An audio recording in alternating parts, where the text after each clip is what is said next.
Good morning વિદ્યાર્થી મિત્રો, કેમ છો બધા? મજામાં? ધોરણ 5 ની અંદર પર્યાવરણ આસપાસ. 5મા ધોરણના પર્યાવરણમાં મિત્રો આપણે જે પાઠ ચાલુ છે 20મો જંગલો, એની વિશે વાત કરીશું. જંગલો છે એ કોના છે એની વિશે આપણે વાત કરવાની છે. ઠીક છે? તો જંગલો કોના? તો ચાલો શરૂ કરીએ. પેજ નંબર 187 પર જંગલો કોના. વિચારો, તમે કોઈ એવી વ્યક્તિ જાણો છો કે જંગલો બચાવવા કામ કરે છે? મિત્રો, આપણી આસપાસમાં ઘણા બધા એવા વ્યક્તિઓ હોય છે જેને ખરેખર વનસ્પતિ પ્રત્યે લગાવ હોય, તેઓ જંગલો બચાવવા માટે ઘણા બધા પ્રયત્નો કરતા હોય. તો આપણી આસપાસ કોઈ એવું વ્યક્તિ હોય તેનું નામ લખવું જોઈએ. તમારું સ્વપ્ન શું છે? તમે તમારું સ્વપ્ન સાકાર કરવા શું કરશો? દરેક વ્યક્તિનું કંઈક ને કંઈક સ્વપ્ન હોય છે કે મોટો થઈને અથવા તો સારો અભ્યાસ કરીને હું આ બનીશ અથવા આ બનીશ, બહુ સારી એવી પોસ્ટ ઉપર જઈ સરકારી નોકરી કરીશ કે બિઝનેસ કરીશ. XYZ કોઈ પણ સ્વપ્ન હોય તેને સાકાર કરવા હંમેશા તેની પાછળ મહેનત કરવી જોઈએ. સમાચાર પત્રોમાંથી જંગલો વિશે અહેવાલ ભેગા કરો. શું તમને એવા કોઈ સમાચાર મળ્યા કે વૃક્ષોને કાપવાથી વાતાવરણ પર શું અસર થાય? કેવી રીતે? એની ચર્ચા કરો. તો હા મિત્રો, વાતાવરણની અંદર તો બહુ વધારે પ્રમાણમાં અસર થાય, કારણ કે જંગલો કપાય તો હવામાં કાર્બન ડાયોક્સાઇડનું પ્રમાણ વધી જાય. કારણ કે કાર્બન ડાયોક્સાઇડ શ્વસનની અંદર વૃક્ષો લે અને ઓક્સિજન આપે. તો હવાની અંદર કાર્બન ડાયોક્સાઇડ વધી જાય તો ગ્રીન હાઉસ અસર, તો ગરમી બહુ વધી જાય. ગરમી વધી જાય એટલે ગ્લોબલ વોર્મિંગ થાય. આખા વિશ્વમાં ગરમીનો વધારો થાય તો બરફ ધ્રુવ પ્રદેશોનો પીગળે અને એ પાણી છે સમુદ્રમાં જાય અને સમુદ્રની સપાટી વધે અને પૂર જેવી પરિસ્થિતિ સર્જાય. પછી તોરંગમાં સૂર્યમણિ કુતુકના સંગીત નૃત્ય પરંપરાને જીવત રાખવા ઘણું બધું કરે છે. શું તમે પણ સમાજ માટે આવું કંઈ કરવા માંગો છો? તમે શું જીવિત રાખવા માંગો છો? મિત્રો, આપણી જે સામાજિક પ્રવૃત્તિઓ છે, જે તહેવારો છે, એ જીવંત રાખવા માંગીશું, કારણ કે તહેવારોનું મહત્વ દિવસે ને દિવસે ઘટતું જાય છે. એ તહેવારો છે એ શા માટે ઉજવવામાં આવે એનું મહત્વ પણ સમજવું જોઈએ. તહેવારો જીવનમાં એક લાવો છે મિત્રો. તહેવારોમાં તો આપણને ખૂબ આનંદ થાય છે, બધા મિત્રો ભેગા થાય, બધા સગા સંબંધીઓ ભેગા થાય.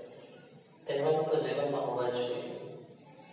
હવે વાંચો અને કહો, ઓડિશાની ધોરણ 10ની છોકરીની શિખિયાએ મુખ્યમંત્રીના પત્ર લખ્યો. આ પત્રનો ભાગ છે: માનનીય મુખ્યમંત્રી શ્રી, અમારા જેવા વનવાસીઓ માટે જંગલ બધું જ છે.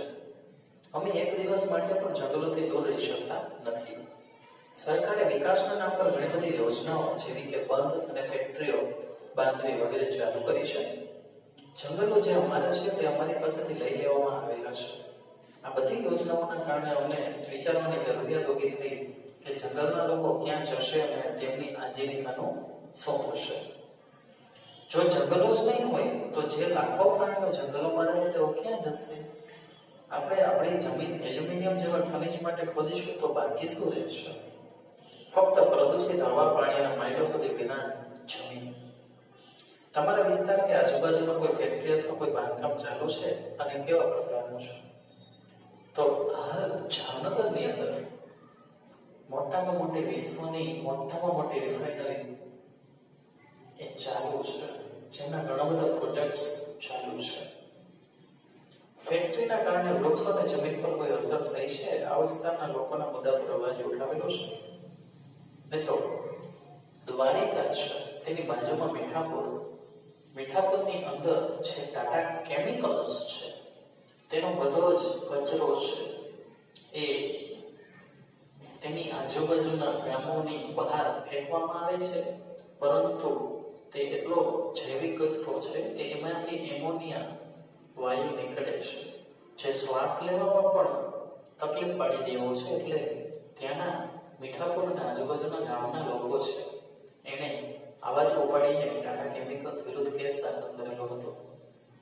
એટલે દર વર્ષે તેનો માપદંડ છે એ હંમેશા જાળવવું પડશે. એવા અવાજ ઉપાડનાર પણ છે. હવે ગાઢ અને આછા જંગલો છે એનું તમને ચિત્ર આપેલું છે. નકશામાં જુઓ ને, નકશામાં શું બતાવવામાં આવ્યું છે?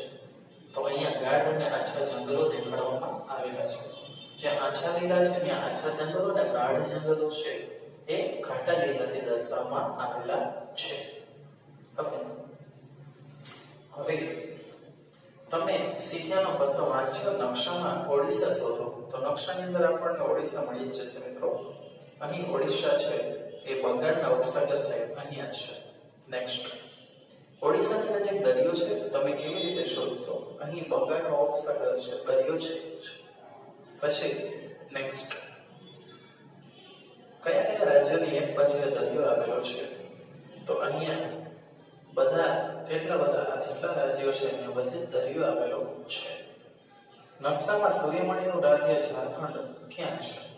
ઝારખંડ બિહારની બાજુમાં, છત્તીસગઢ, ઓડિશા, પશ્ચિમ બંગાળ બિહારની વચ્ચે છે. પછી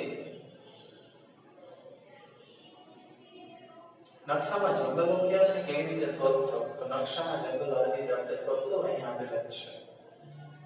કયા રાજ્યમાં ગાઢ જંગલો છે ને કયા રાજ્યમાં આછા, કેવી રીતે શોધશો? તો નકશામાં આપેલું, નકશાનું અધ્યયન આપણે ના કરીશું.